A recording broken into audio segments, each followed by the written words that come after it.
आप देख रहे हैं संविधान और कानून SK लाइव न्यूज। मुशहरी अंचल के हल्का अब्दुल नगर उर्फ माधोपुर मौजा हरपुर बखरी राजस्व थाना नंबर 679 के खाता संख्या 82 खेसरा संख्या 78 में कंप्यूटरीकृत जमाबंदी का राजस्व भू लगान 10 रुपये प्रति वर्ष की जगह 1010 रुपये कर दिया गया। इसके सुधार के लिए प्रवीण शंकर लगातार अधिकारियों के चक्कर लगा रहे हैं, लेकिन कहीं भी उनकी सुनवाई नहीं हो रही है। थक हार कर उन्होंने मीडिया का सहारा लिया। अहियापुर थाना क्षेत्र के उमानगर निवासी प्रवीण शंकर ने बताया कि भूमि का भू लगान 10 रुपये अन्य शेषों सहित 50 रुपये प्रति वर्ष की दर से भुगतान लिया जा रहा है। जब वित्तीय वर्ष 2024-25 तक राजस्व लगान रसीद ऑनलाइन काटना चाहा तो ई चालान से भू लगान 6060 भू लगान रोड शेष 3031.3 भू लगान अन्य शेष 4243.45 भू लगान शिक्षा शेष 1515.52 कुल 14,850 की मांग किया गया। यह देखकर मैं हतप्रभ हो गया। फलतः राजस्व लगान का भुगतान नहीं कर सका एवं इसकी लिखित शिकायत किया। बार अधिकारियों का चक्कर लगाने के बाद भी इसमें सुधार नहीं किया जा रहा है। उन्होंने गुजारिश करते हुए कहा कि राजस्व एवं वित्तीय हित में मेरे बढ़े हुए राजस्व लगान को सुधार किया जाए ताकि मैं उचित राजस्व लगान का भुगतान कर सकूं। प्रचार हो रहा है, जनता का काम तो नहीं हो रहा है, उसके नाम पे खर्चा जरूर हो रहा है। चकबंदी जो हो रहा है उसकी सर्वे जो होने का जो काम जो चल रहा है उस सर्वे के नाम पर बड़े पैमाने पर उगाही है। पहले तो सरकार सारे लोगों का जमाबंदी को गलत कर दी, अब उस जमाबंदी को सुधारने के लिए पैसा लगता है। ये छुपा हुआ नहीं है, ये DM साहब भी जान रहे हैं, सब लोग जान रहे हैं कि जिला में किस बड़े पैमाने पर उगाही है।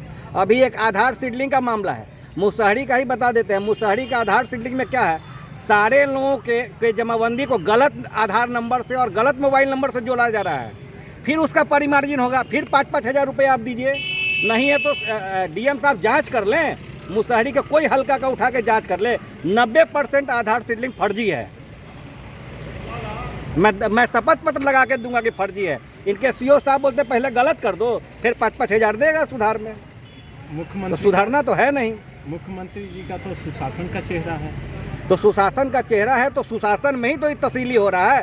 पहले किसी का जमाबंदी गड़बड़ था क्या? डिजिटलाइजेशन के नाम पे जमाबंदी गड़बड़ कर दो और फिर पेपर मांगो और फिर सुधार तो अपने ही रजिस्टर से करेंगे, तो क्यों नहीं पहले ही अपने रजिस्टर से सुधार ले रहे हैं? इनके पदाधिकारी बार बार जो लिख के देते हैं कि हम मिलान किया, सही पाया। क्या मिलान किया जब सारा जमाबंदी ही गड़बड़ है? तो सरकार से क्या मांग करते हैं? सरकार से मांग करते हैं कि कठोर से कठोर कार्रवाई करे और जांच करे कि आधार सीडलिंग जो अभी करा रही है वो क्यों फर्जी तरीके से प्रविष्टि किया जा रहा है।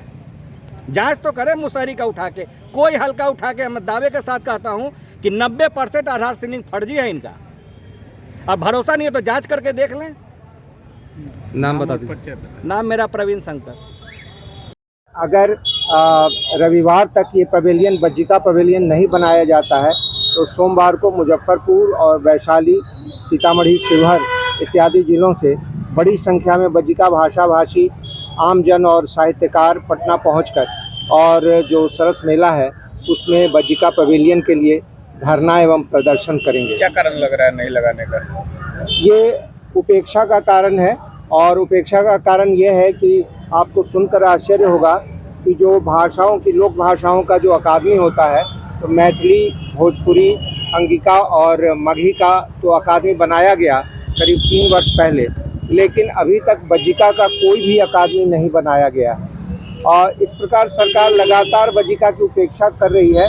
जो प्राथमिक कक्षाओं में जो लोक भाषाओं को पढ़ाना है उसमें तो बज्जिका को शामिल किया गया है, लेकिन जो पाठ्यक्रम की पुस्तकें छपी है उसमें बज्जिका भाषा का कहीं भी कोई उल्लेख नहीं किया गया है।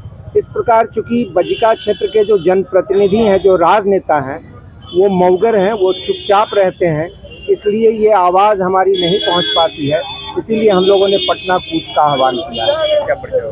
आचार्य चंद्रकिशोर पाराशर, अध्यक्ष अखिल भारतीय बज्जिका साहित्य सम्मेलन।